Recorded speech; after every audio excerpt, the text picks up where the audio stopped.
Salam, hər vaxtınız xeyir olsun dəyərli 7-ci sinif şagirdləri. Görürsüz 7-ci sinif bugün 19 oktyabrda OTK-nın keçirdiyi sınağı sizlər üçün izah edəcəm.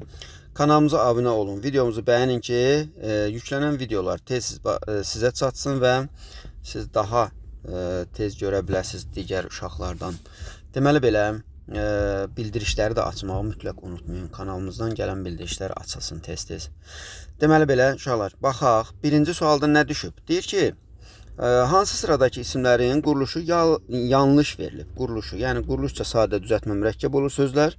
Məsələn, sadələrə verib adaş, böyürtkən, dülgər. Bunlar hamısı sadədir. Düldən dülgər yaranmır. Böyürtkən sözü sadədir. Nə bilim, adaş sözü sadədir. Məktəb sözü, amma sıxıntı sözündə sıxdı, ıntı şəkilçisi görürsünüz burada var. Ona görə düzəltmə sözdür.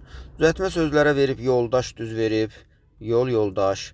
Yemək yeməkxana, qaz qazıntı, gül güldən. Güldan versəydi dan leksikdir, amma güldən burada qrammatikdir, düzəltmə deyil.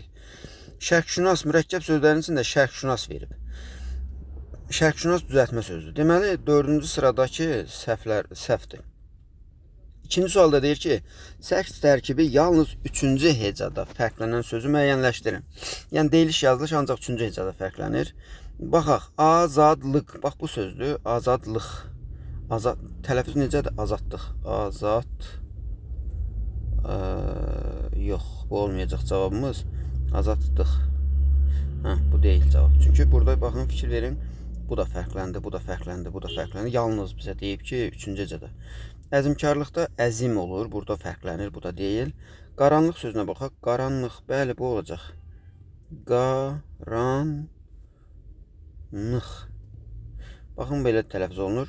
Yəni, 3-cü hecada qaran, bu lıq hissəsində fərqlənmə var tələffüzdə, görürsünüz. Deməli, cavab B variantıdır. Müəllimlər sözündə fərqlənmə yoxdur. Təbiilikdə də, deməli,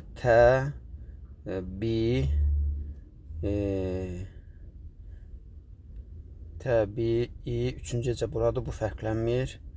Lik. Bax, bura fərqlənir. Təbiilik, iş olur axırda, bax bu. Yəni, bu hissə fərqlənir. Deməli, cavab B variantı. Uyğunsuzluğu deyir 3-cü sualda. Konkret isimlərə verib ələk, atəşgah, mətbə. Bunlar üçü də konkretdir, düzdür. Mücərrəd isimlərə verib yaxşılıq, düz verib.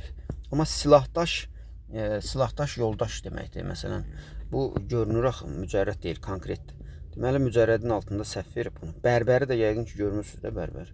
Bu da deməli səhvdir. Ona görə deməli səhvlər 4 və 6 olacaq. Növbəti sual 4-cü sualdır. Hər iki tərəfi feildən düzəlmiş isimlə ifadə olunmuş birləşməni. Feildən düzələn isim. Məsələn, tutqun havada tutqun sifətdir.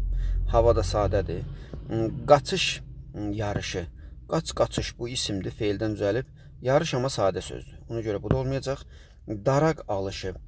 Dara, daraq düzəltmədir. Al, alış, alışı.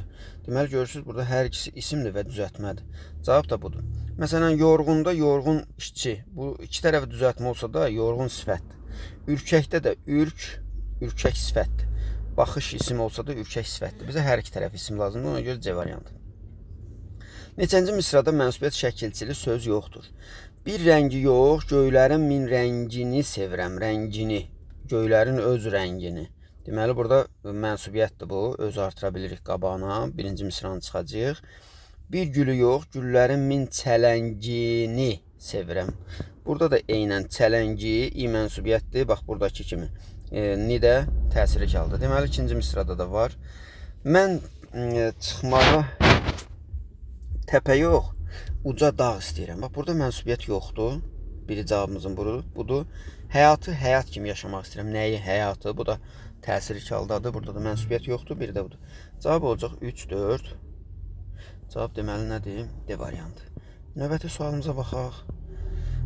6-cı sualda deyir ki, tərəfləri amonim olan antonim cütlük hansıdır? Yəni, tərəfləri, iki tərəfi də, bu tərəfi, yəni bu tərəfləri amonim sözdür və buradakı sözlər də bir-birinin antonimidir. Bu təbii ki, sağ-sol sözüdür. Baxın, sağ sözü biri sağ tərəfdir. Bir də sağmaq feili var da, inəyi sağmaq məsələn. Bir də sağ salamat sözü var hələ.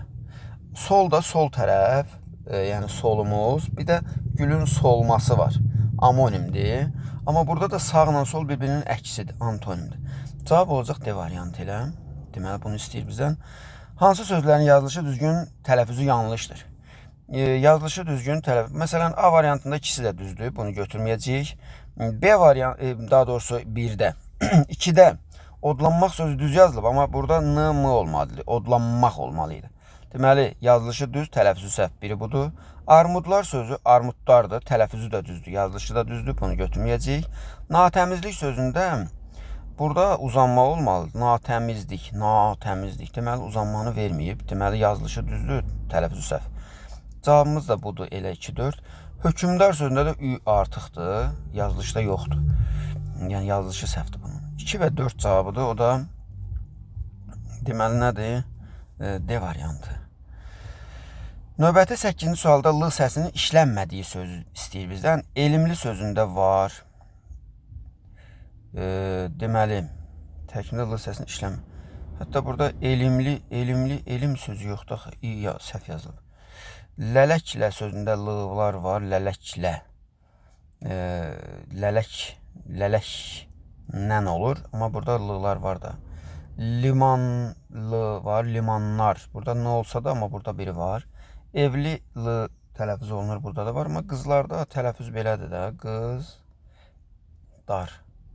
Burada görürsünüz, l səsi yoxdur. Ümumiyyətlə, tələffüzə baxmaq lazımdır. Səsdən söhbət gedir burada. Ona görə cavab Y variantı olacaq. Hansı cümlə mənsubiyyət şəkilçili isimlə başlayır? Baxın, gənclərimiz sözü mənsubiyyət şəkilçili olsa da, isim deyil, gənc sifətdir. Götürməyəcəyik. Göyərtəni işıqlandıran nəyi? Nəyi işıqlandıran göyərtəni? Bu təsirli haldadır, mənsubiyyət deyil.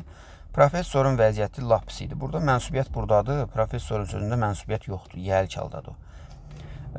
Qadının qışqırtısı hamını qorxutdu. Qadının sözündə də hal var, mənsubiyyət deyil, qışqırtısı mənsubiyyətdir. Quyruğu qapının arasında qaldığına görə zingildəyirdi. Öz quyruğu, yəni onun quyruğu. Qabağına öz artırıb görə bilərsiniz ki, mənsubiyyət bu cümlədə işlənir. Onun quyruğu. Demək, cavab Y variantıdır. 10-cu sualda deyir ki, fikirlərdən biri yanlışdır. Sinonimlərdə sözlər eyni nitq hissəsinə aid olmalıdır. Bu doğru fikirdir. Eyni nitq hissəsinə aid olur. Riqqət sözünün həm leksik, həm də qrammatik mənası var. Riqqət ürək, yumşaqlıq deməkdir, şəfqət deməkdir. Bu düzdür. Əsas nitq hissəsi isə təbii ki, onun qrammatik mənası olacaq. Leksik mənada onsuz da əsas nitq hissəsində olmuş olur. Bağ eyni nitq hissəsinə aid amonim sözdür. Bağ, bəli. Biri qapını bağlamaq üçün bağ. Bir də həyat baca bağ. Qarı müxtəlif nitq hissələrinə aid amonim sözdür. Qarı. Qarı müxtəlif nitq hissələrinə aid amonim sözdürmü? Bəli. Qarımaq feili var. Bir də qarı, yəni qoca, belə deyək, isimdir. Bu mənadadır.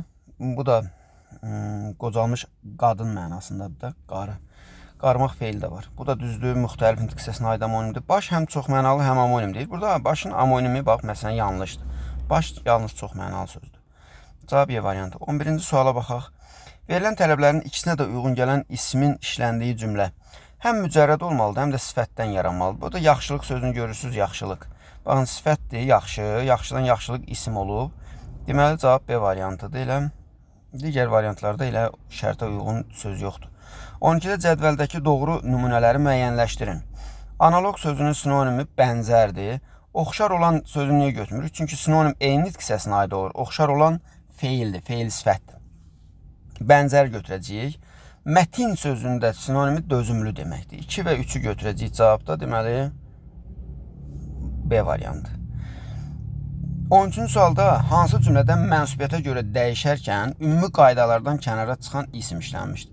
Bunlar hansı isimləridir? Baxın, mövqe, mənafi, mənşə, tali, su, nə? Bunlarda s yox, y bitişdiricisindən istifadə olunurdu. Cavab D variantıdır. Ahəngdarlıq sözünün təhlili ilə bağlı uyğun fikirləri müəyyənləşdirin. Ahəngdarlıq. Sözdə bir kar samit səs var. Ahəng, darlıq. Belədir. 2 kar samit var. Bu səhvdir. Sözün yazılışı tələffüz arasında 3 fərqli məqam var. Ahəng, darlıq olur da. Bəli, 3 dənə fərq var. Bu da doğrudur. Sözdə yalnız açıq saitlər işlənmişdir. Amma görürsünüz, qapalı sait I da var. Ona görə yanlışdır bu. bir kar samit səs var. Bizə doğrudan doğru 2 lazımdır. Yanlışa baxaq. Sözdə qarşılığı olmayan samitlərin sayı 4'dür. Qarşılığı olmayan h-dır, n-dır, 2 dənə də burada r var. Bunu düz deyir. Söz ahəng qanuna tabidir, yalan deyir. Bax görürsünüz, ahəng qanuna tabi deyil. Həm qalın sayt var, həm incə sayt. İncədir, a qalındır və s. Demək bu yanlışdır. Bizə doğrudan doğru, yanlışdan yanlış lazımdır. Bu da cavab B variantı. Növbəti sualımız hansıdır? 15-ci sual olacaq deyə səhv eləmirəmsə, bəli, 15-ci sual. Tünd qara hərflərlə yazılmış hansı sözlər antonim deyil? Quru paltar, yaş paltar antonimdir. Ağıllı düşününcə dəli çay keçdi. Ağıllı və dəli sözləri burada bir-birinin antonimidir. Sonra ağladırsan, güldürürsən bir-birinin əksidir. Bir mərd ilə ağı yesən şirindir. Burada bir mərd ilə deməli 100 namərdlə şəkər yesən dad olmaz. Baxın, mərd və namərd sözləri eyni kökdür. Ona görə bunlar bir-birinin antonimi deyil. Ağ paltarı qara paltardan ayırmaq. Ağla qara da bir-birinin əksidir. Ona görə cavab olacaq D variantı. Növbəti uşaqlar, bu mətni bir dəfə oxuyun, Bax, məsələn, özünüz bir dəfə oxuyun, sonra onun suallarını da yaza bilərik. Yavaş-yavaş ekranı saxlayıb yaxınlaşdırıb oxuya bilərsiniz. Bir dəfə də ümumi göstərirəm, özünüz yaxınlaşdıra bilərsiniz. Mətn bundan ibarətdir. 16-cı suala baxaq. Kamran obrazı hansı xüsusiyyətlərə sahibdir? Sözə baxmayan deyil, Kamran yaxşı oğlan idi. Maraqlanan, öyrənməyə meyilli, səhvlərindən nəticə çıxarmağı bacaran, təbiət sever. Cavab B olacaq. Təbiətə laqeyd səhvdir. Təkəbbürlü lovğa deməkdir. Belə bir obraz deyil. Tənbəl deyil. B variantı. Üzərində rəqəm yazmış hansı söz məcazi mənalıdır? Burada da bax bu sözdür. Görürsünüz. Bax sözlərin hamısını baxa bilərsiniz, amma zərər vermək məcazidir. Zərəri necə verirsən? Yəni götürürsən ki, ala bu zərərdir, bunu özünə saxla. Məcazi mənada zərər vermək. Deməli olacaq 5-ci söz idi, elə mi? Səhv eləmirəmsə 5, bəli. 5-ci sözümüz olacaq. Mətnin məzmununa uyğun plan ardıcıllığı deyir ki, Kamranın bağçada oyunu və təbiətə heyranlığı. Sonra gül qoparmaq istəyi. Tikanın ağrısı ananın öyüdü. Onsuz da burada elə ardıcıl verilib. Cavab 1, 2, 3, 4 olacaq. Mətnin əsasında aşağıdakı suallardan hansına cavab tapmaq olmaz. Kamran canlılarla bağlı hansı nəticəyə gəldi? Burada sonda anası ona öyüd verdikdən sonra bildik ki, onları qorumaq istəyir. Bu var. Kamranın barmağına niyə tikan batdı? Bunu da bilirik, gül dərirdi. Anası Kamrana güllərlə bağlı hansı məsləhəti verdi? Dedi ki, qorumaq lazımdır, onları qoparanda gözəl olmur. Elə gülün üstündə yaxşıdır, bunu da bilirik. Kamran hansı qonşu kəndlə yanaşı yaşayırdı? Bunu bilmirik. Mətndə belə bir şey yoxdur. Kamran hansı heyvanları görmüşdü? Orada da dələdir, nə bilim, başda da heyvanlar var idi. Deməli, D variantı səhvdir. Mətnə əlavə edilə biləcək cümləni müəyyənləşdirin. Burada B variantını mətnə əlavə edə bilərik. Digər variantlar uyğun gəlmir. Çünki Kamrana uyğun xüsusiyyətlər deyil olar. Sonraki sualımız 20-ci sualdan sonra bitdi. Burada da bonus riyaziyyatlar var. Elə bil ki, Azərbaycan dilinin 20 dənə yazana riyaziyyat 5 dənə hədiyyədir, bonusdur. Onları da işləyin. Hələlik kanalımıza da abunə olmağı mütləq əməl eləyin. Kanalımıza abunə olun, izləyin. Hələlik özünüzə yaxşı baxın.